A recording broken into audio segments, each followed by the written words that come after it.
So our next speaker is going to be Michael Soskil. He is the 2018 Pennsylvania Teacher of the Year. He's an author, and he was a top 10 finalist for the Global Teacher Prize in 2016. So let's please give a warm welcome to Michael.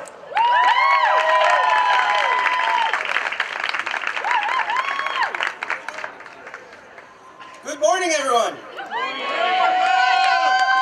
I am so proud to be with you here today, and with the thousands from around the country and around the world that are joining us online, fighting for the freedom of our children. My name is Mike Soskil, and I am the 2018 Pennsylvania Teacher of the Year. And before I start, I want to wish a happy birthday to my son, who turns 13 today. When I first heard that we were going to be holding this event today, I thought about not coming, because it's my son's birthday. And spending time with our children is a blessing. But of course, it didn't take me long to realize how privileged I was to be able to have that choice. How many of the children in detention camps around the country are spending their birthdays separated from the family that loves them? Children the same age as my son and my 15-year-old daughter. Children the same age as my 9 and 10-year-old students.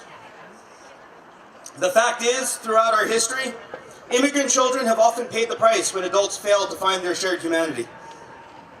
I'd like to share some of their stories with you today. I teach in a small town outside of Scranton in northeastern Pennsylvania. How many people know Scranton? How many Office fans? We have any fans? Yeah. Wherever I go, people know Scranton from The Office. But before Michael Scott ran a paper company in Scranton, northeastern Pennsylvania was known for something else.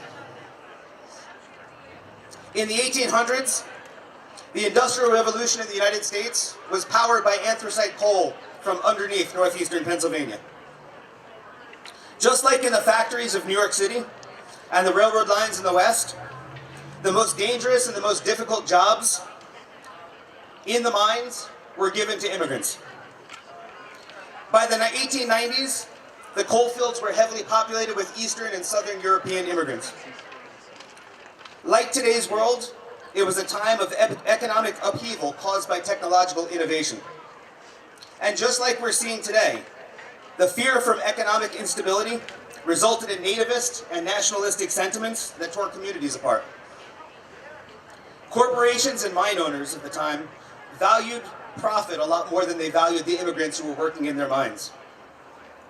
Workers were expendable and easily replaced. During anthracite mining's heyday, 600 to 700 immigrant workers were killed in the mines every year, and many of those deaths were children. Immigrant children were exploited. Many started working deep underground as nippers.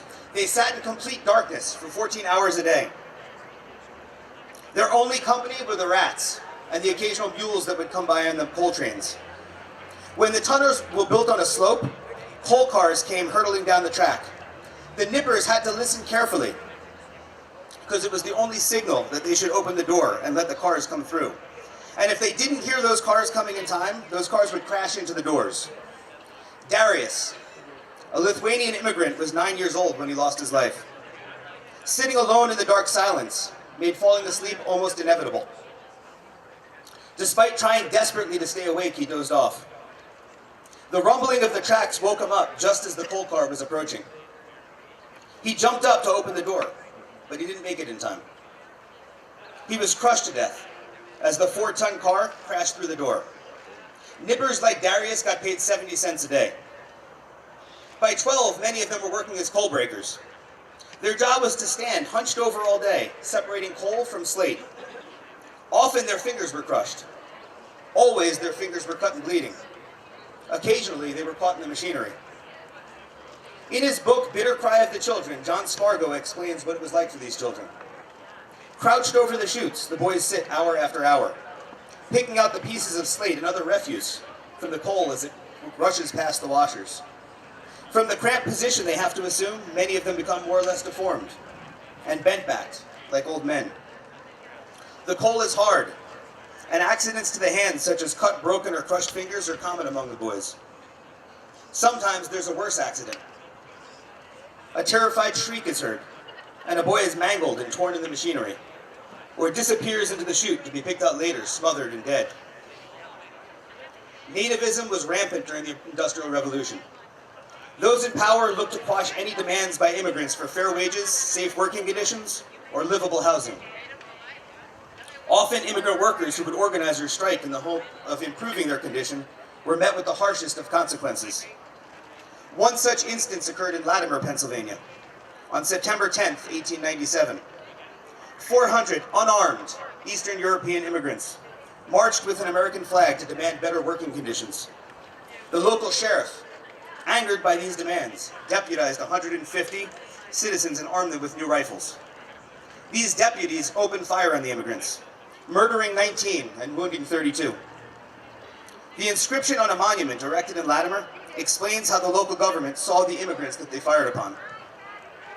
It was not a battle because they were not aggressive, nor were they defensive because they had no weapons of any kind, and were simply shot down like so many worthless objects, each of the licensed life-takers trying to outdo the others in the butchery. Each of these examples could only happen because those in power saw people who were different than them as others. They happened because those with power used it to marginalize those who were different. Instead of seeing each other as human first, they defined others' value based on where they were born. We cannot keep repeating the mistakes of our history. Humanity must be our primary identity. No matter where each of us was born, no matter what religion, no matter the color of our skin, the language we speak, or the number of years we've spent on this earth, we are humans first. Raise your hand if you've ever loved someone. Raise your hand if you've ever felt lonely. Raise your hand if you've ever lost someone that you've loved. Look around. We share the same experiences. We all have the same feelings. Some of us were born here in the United States, others were not. For some of us, English is our primary language. For others, it's Spanish. We're Christians, Jews, Muslims, Hindus. But before all of those limited identities, we are human. And when we as a society embrace our shared humanity, we will truly be one nation, under God, indivisible, with liberty and justice for all. Thank you very much.